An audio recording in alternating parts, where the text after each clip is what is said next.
Good evening, everyone. For Telesur English, I'm Sarah Begum in Caracas, Venezuela. We start tonight here in Venezuela.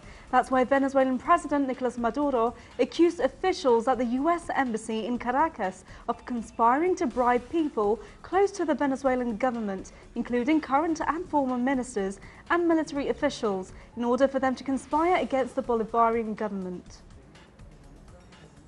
Maduro said Venezuela's Supreme Court was also going to issue a ruling to denounce sanctions imposed on some officials by the United States. The president quickly slammed the sanctions and called them hypocritical in the latest sign of discord between Washington and Caracas. Venezuela also commemorated the Day of Dignity 23 years after the start of the movement against neoliberalism. From the military academy in Caracas, President Maduro presided over the celebrations. They marked the anniversary of the civilian military uprising in 1992, which encouraged a groundswell of democratic and socialist movements in Venezuela.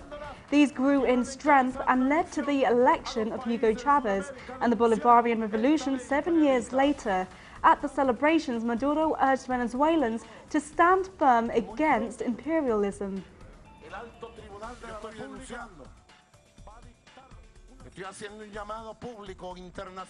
The 4th of February is present today in the spirit of rebellion against the oligarchy and savage capitalism that today applies to the economic war.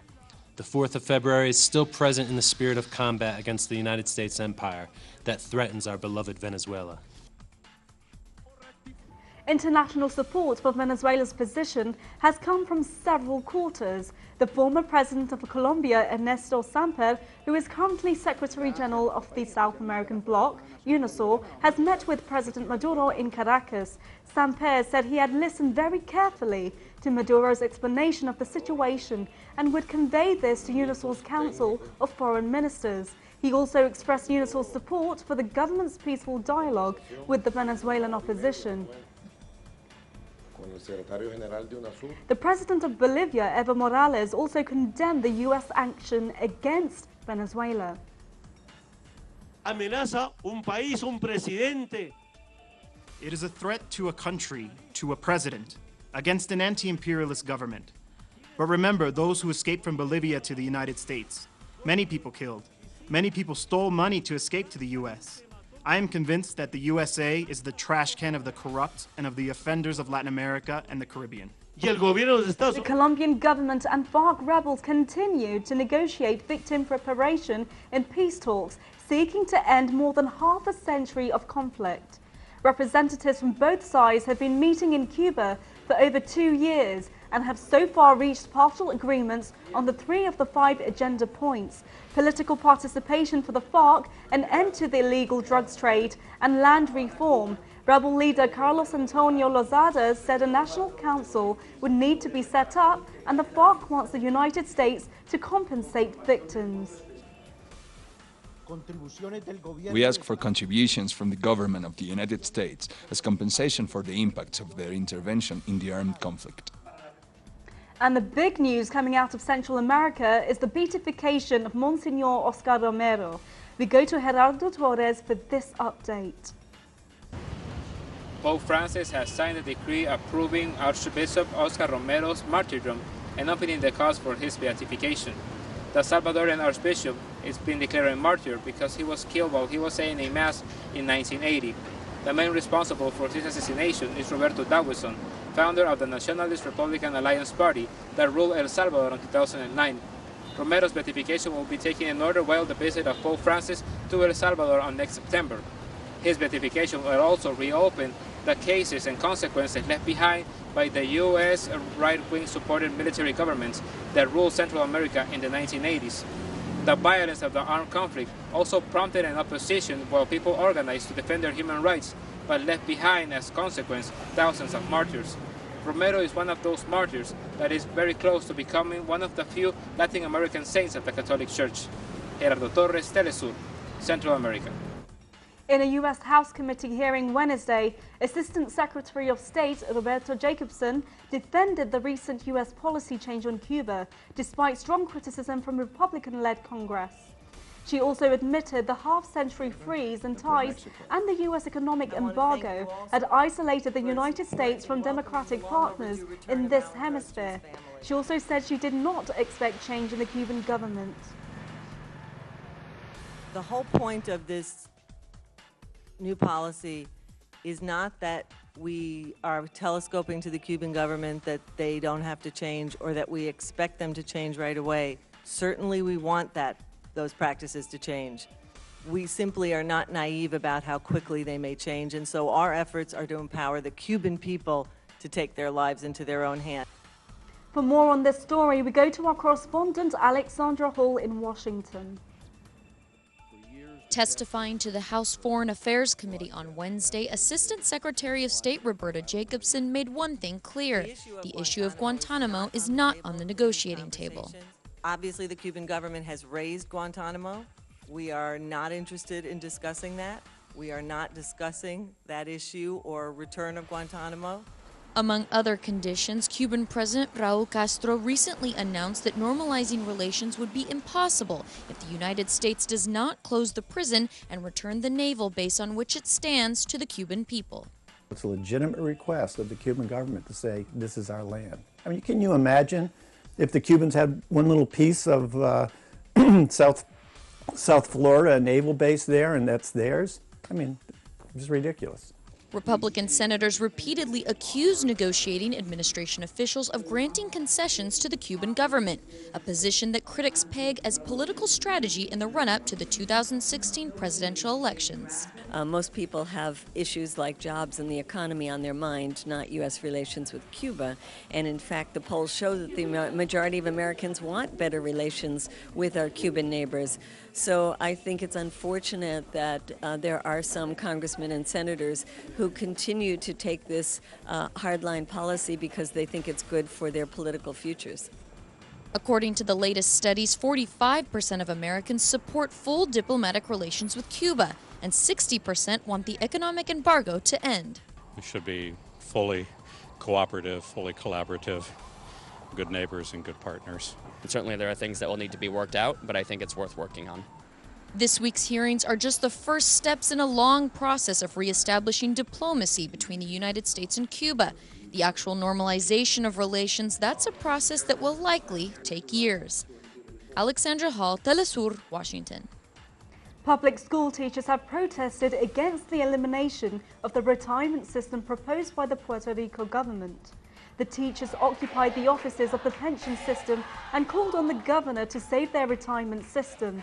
According to the government, the system has an operational deficit of $320 million. The teachers say that the problem can be solved by taxing the profits of the transnational corporations. Parents of the 43 missing Ayotzinapa students have finished their participation in a United Nations Forced Disappearance Committee hearing. The parents closed by accusing the government of lying. They testified the government officials have avoided meeting with them and have breached agreements by disclosing sensitive information to the press. The Mexican government has responded by announcing that it will create new legislation designed to combat forceful disappearances. As part of her official trip to China, Argentine President Cristina Fernández met with her counterpart Xi Jinping Wednesday at the Great Hall of the People, where the two leaders ratified 15 bilateral agreements. President Fernández also called for a multipolar world. Hasta ahora había habido simplemente, o no tan simplemente, un intercambio comercial. Up till now, there's a simple win or not so simple, a commercial exchange. But now we are making a qualitative step ahead with works of huge infrastructure. For example, the dams Serpenik and Kirchner, which will get started the day after the dinner we are having with the Chinese Prime Minister tonight. Also advancing cooperation policies related to nuclear and space issues, but also we've got to make a qualitative step ahead which will have to do with the modification of the geopolitical map in a global scale. Sino que también debemos dar un salto que tenga que ver con la modificación del mapa. Close to 400 members from the Pampa Hermosa indigenous community in Peru occupied 14 petroleum wells in the country's largest oil block and barricaded a riverway as part of a dispute with Argentine energy firm Plus Petrol and the government over pollution and use of local resources. Protesters say the company has been using indigenous lands without asking the communities or offering fair compensation and has been slow to clean up oil spills and leaks.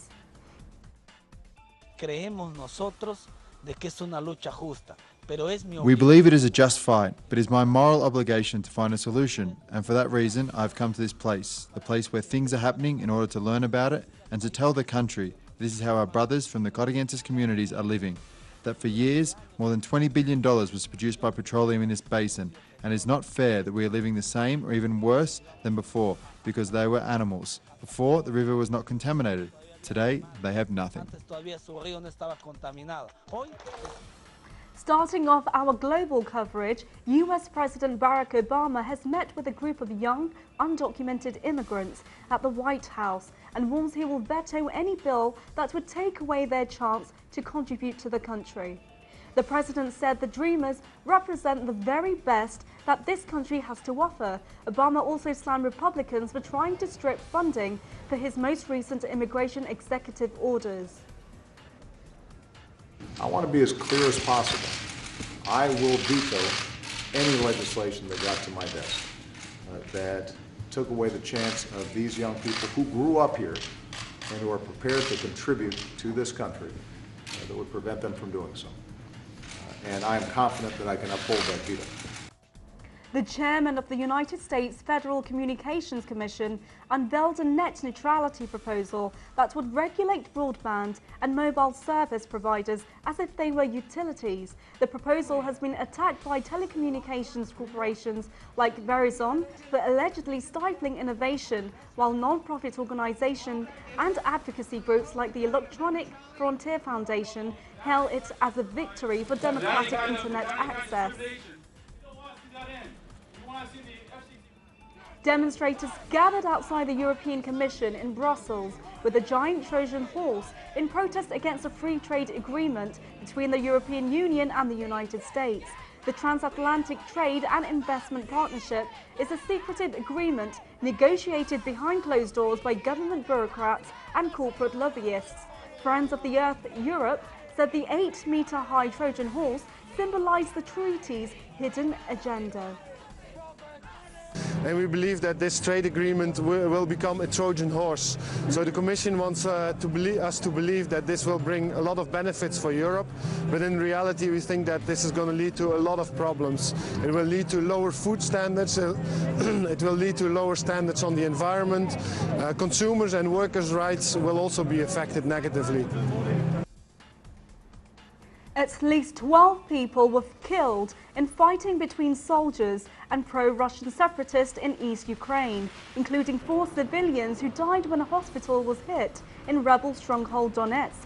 The latest deaths came as international pressure grew for an immediate halt to surging violence, which has seen hundreds of civilians killed in recent weeks as pro-Russian rebels pushed into government-held territory. Greece's new Prime Minister, Alexis Tsipras, says that he believes it is possible to find a solution to the debt standoff between Athens and the EU during his visit to Brussels. Tsipras held talks with European Commission Chief Jean-Claude Juncker and EU President Donald Tusk before leaving for Paris on the latest stage of a trip through Europe aimed at renegotiating Athens' huge international bailout. We want to recorrect this framework, not to smash this framework. And we believe that in this framework we could find a common viable solution for our peoples, for our common perspective. And moving to Palestine, where for once the streets are calm, we go to Noor Hawazin for this update.